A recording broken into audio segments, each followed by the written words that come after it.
Welcome to the Happy Mindset, episode 116. Today's episode is called Defining Genius.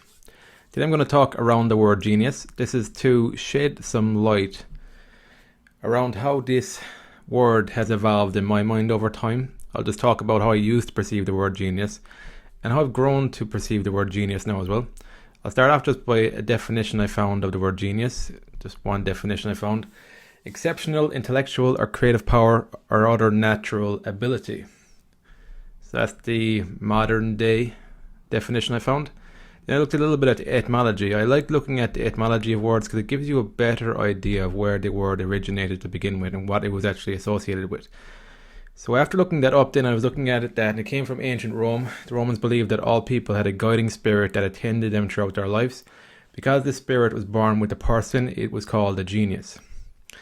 From the Latin verb gignere, meaning to give birth or bring forth, which also happens to be the root of the word generate.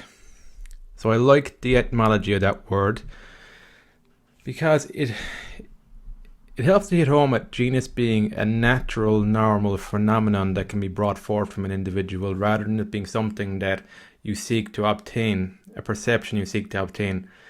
So I'll just talk around how I used to perceive the word genius when it was thrown about and how I think about it today now.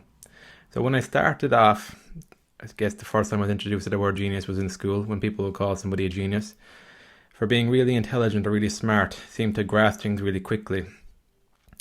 So when I was looking at that, I guess when I was younger, I did consider myself quite smart. I excelled quite a bit, especially in primary school. It was when I went to secondary school and things got a bit more, I suppose a lot of self-doubt crept into my mind more and stuff, that my grades gradually, they never went really bad, but they kind of went a bit more average than they were in primary school. But when I was in the school, like words like smart and stuff, what I found was that they weren't really that helpful for me. What tended to happen was that when I associated myself as being smart, I was more likely not to try things too much because I didn't want that idea of myself to be broken in any way. I think that's a trap that a lot of people can fall into too. And it stops you from risking things and from failing. Because when you fail at things, then you in your own mind, it's hard to consider yourself as a smart person or a genius when that's your definition. It's tied into the intellect. And admiration as well as another thing it's tied into, the admiration of other people, the perception of other people. So then you get lost into the perception of other people. So it's a very, very slippery slope when you look at genius as being tied into how other people perceive you. That's one of the main benefits to being seen as a genius, is that other people seem to give you attention, appreciate that. That's not also true either. A lot of people will resent you for being smart or for being some sort of genius person in that definition of it. So overall, for the person who is considered a genius or smart, it's not a great experience. As well, I've also been in the other spectrum where I just consider myself average. And when I considered myself average and I did want to be smarter, it was like rushing. So what I was tending to do when I wanted to become smart again, because I wasn't perceiving myself as smart for quite a while again. So when I wanted to be perceived as smart again, what I was tending to do was value the perception of other people again. And I was focusing on things, trying to get smart at a lot of different things that sometimes may not have been aligned, and it wasn't a great thing that I enjoyed doing. Again, I was reluctant to fail at things, and that actually slowed the learning for me. I was actually slower. It was kind of a counter-intuitive thing. The less you try and the less you fail, the slower you are at learning in the real world. So both sides of that perception, that definition that I had anyway, that was I think that's a general cultural thing. In the culture, that's a perception of genius. And it seems to be reserved for like 1 in 100, 1 in 1,000, those types of figures. And then you try and rush to be the genius, or you feel kind of stupid if you're not the person who's perceived that way. But anyway, it's a minefield either way, whether you're the person who's considered smart or a genius, or this person who's considered average, or the person who's considered dumb. It's a minefield. Nobody comes out a winner in the long term anyway, with your own self-image and perception, your mental health. What I've learned over the years though is coming back to the basics, coming back to the roots of the word. Genius being something innate, something that comes out from within. Even the word to educate, educare, I think it's either Latin or Greek. I think it's Latin. Educare would be Latin. So again, that came from to draw out from within. So an educator is somebody who draws out whatever's within you already. I think even when I was listening about Stoicism, no, not Stoicism, what the hell's his name? Socrates. I think that was one of the things he used to do as well, was like draw out the knowledge from within. That's the Socratic method. He'd ask questions. So he'd keep asking questions, and what he's doing is that he's drawing out the answers from within the person by asking intentional questions. So when I come back to the basics, come back to the etymology of the word, genius becomes a normal thing. It's a normalized thing that you no longer chase after, that you want to identify with. You're no longer bothered whether people see you as smart or a genius or dumb or whatever, because it's not really relevant anymore. Genius then becomes more about tapping into the things you're naturally drawn to, tapping into your voice, tapping into self-expression. These are things that anybody can do, so everybody can be a genius. That's the thing. And it's not rhetoric, it's really an understanding of this word and the implications of looking within for genius rather than seeking outwards for the perception of genius. So that's the main intention of this episode, is to loosen the grip around this word, is to break it down, because any word that you identify with is never a great thing. So when you can start looking at the word, looking at the origins of the word, looking at what it actually means, looking at how it can point you in the right direction, then we can change these things that can be blocking otherwise. It helps you to give you the courage as well, and the faith and the knowledge that everybody's got powers within them. And it's not something that comes easy either, because of the culture we live in and people. A lot of people have their own ideas about how you should be. Maybe family, education, religion, all these institutions. They have these ideas of how you should be, so bringing forth the genius within isn't a very easy thing. But because you know that it is within you, and then it requires work, hard work. Going back to that definition, I think another thing that's assumed in the culture is that genius is like a natural ability. You either have it or you don't, which is bullshit, to be honest, if you're looking at genius in the right way. So my belief, my understanding, even tracing it back to the etymology of this word, is that there are things within you that you are naturally good at. They're your gifts, but they need to be uncovered, because there's a lot of dog shit over them of like what you believed about yourself. So it's my understanding, there are things within you, capacities, natural things that you are good at, but they need to be cultivated as well. Even coming to brain science here, what helped me to understand about brain science, simple brain science, was that the reason I'm not really good at something to begin with, even if I would consider that I've got a natural flair for it, is because I haven't developed neural pathways in my brain. It's a simple physical thing. And the reason I haven't developed them is because I haven't practiced them enough, I haven't failed enough, I haven't got enough feedback, enough experiential learning for it to flow. So that's where the practice, repetition, deliberate practice, that's a key distinction. No point in practicing something if you're not changing things and taking on feedback and adjusting. That's just the definition of an insanity, like expecting a different result with the same thing you're doing over and over again. Deliberate practice is a level up from that, and that also requires that self-image of not considering yourself anything, realizing that true learning comes from feedback, practice, work ethic. Another thing, I guess, is the emotional labor and more of a heartfelt experience. When I was looking at the definition of genius, I only ever considered, I'm surprised it even said creative outlet in that definition. I always considered genius with the intellect. I never considered the heart. And I think the heart unlocks your true genius. Like when you start doing emotional labor, putting your feeling, putting your real thoughts and beliefs onto paper, onto whatever medium you're broadcasting from.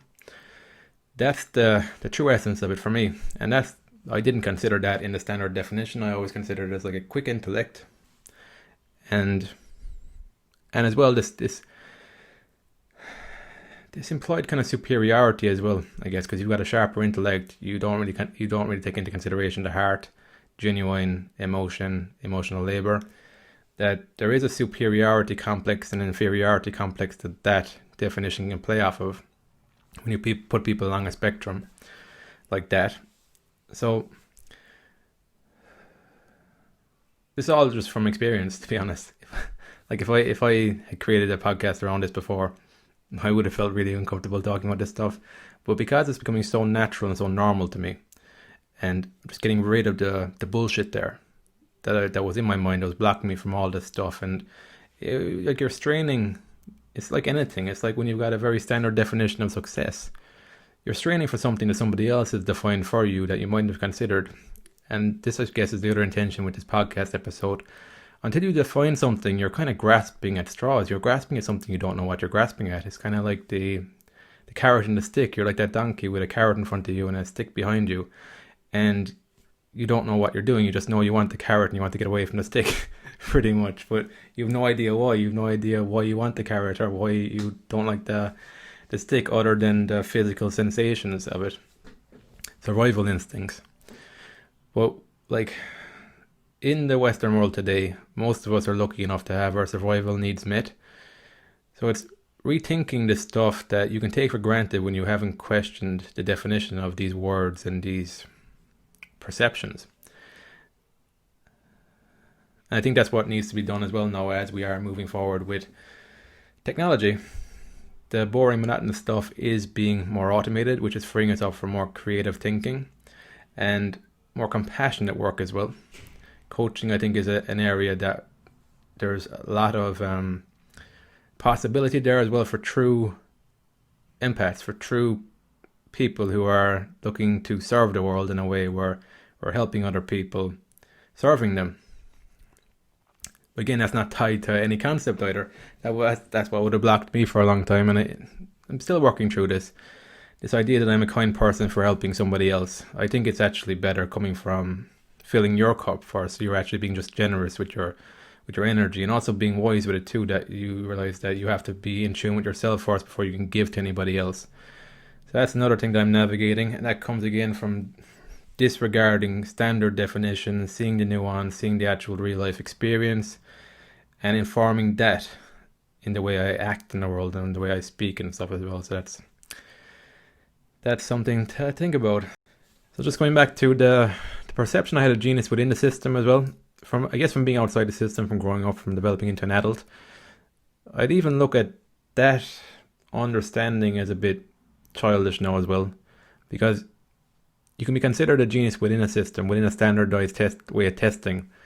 But does that really make you a genius if you're just a genius in that environment, in that standardized way of thinking, that institutionalized way of thinking? The way I would look at genius, true genius, would be learning to think outside the box, which allows you to become an individual, which leads to self-expression, which leads to genuine creativity. So that's why I was surprised as well why creativity was even included in that definition. Because creativity within a system isn't really creativity. I think it's giving you structure for possible creativity, so you can draw outside the lines yourself. But I guess even with creativity, there's a discipline and a structure to creativity that needs to be there as well in order to have some sort of creativity. It's like I think the system will give you the ways of thinking, it'll give you the boundaries, and then you need to formulate things together as an individual and play with things, and that requires a lot of trial and error and effort and a lot of feeling stupid. So that's the paradox. By expressing your genius, it's actually coming a lot of time from going on the other end of the spectrum, feeling stupid, feeling not good enough, feeling unworthy. And then you move beyond those feelings, move beyond those definitions, and that's when things can start clicking and coming together. The other thing I want to come back to is to generate. What was that from? Oh, that was from the etymology of the word to generate. So that's another thing that I find is good about that origin of the word, to generate. So the way I would consider the word genius would be you're generating something, like you're there's a better word there. Generate. I guess like a generator. You're generating energy. But anyway, you're creating an outlet. You're putting your energy into and expressing it there. You're generating something that can trigger something in other people, get them to take action, get them to express their true genius, their true capacity. So it's from that point of view, Generate mightn't have been the best word for me there. I guess the word I was looking for was more to, when you're expressing something, you can also trigger it off in somebody else as well, that they are more willing and less reluctant to create their own experience as well, based from that initial motivation, from that initial inspiration, from what you're doing. So in that way, it's a generous, I guess generous is the word I was looking for. It's a generous act. That's what I would trace it to that. And when you think about it in those terms, then it becomes more of like fun. It becomes more interactive, more cooperative, more playful, rather than it being like the other definition, the other part of that definition or the perception I would have had around the word before would have been, it would be more of like a Scrooge thing where it's just one person who's got all the power. They're not giving it to other people, they're holding it to themselves. And again, that's not great for anybody. It doesn't have a sense of community. It's more of a sense of separation between people because we're boxing each other in with different labels, and the labels lead to different definitions, lead to different perceptions, and it's all down to like rigid thinking around all this stuff. And the rigid thinking exists in the system and institution that bestow the word genius on a certain individual in that system. Well, yeah, that's a bit of a tangent, but that's kind of how I think about all these things. And because I guess I've started questioning this stuff through experience, it's just led to me feeling a bit more lighter around this stuff, less rigid, and just more willing to do things, get on with things, and create something real in the real world, and something meaningful as well, because I'm taking into consideration the heart in my definition of genius. Like, you can't bring out something from within without going through the heart. Like, it doesn't make sense. That wouldn't make any sense. Like, if it was just an intellectual thing.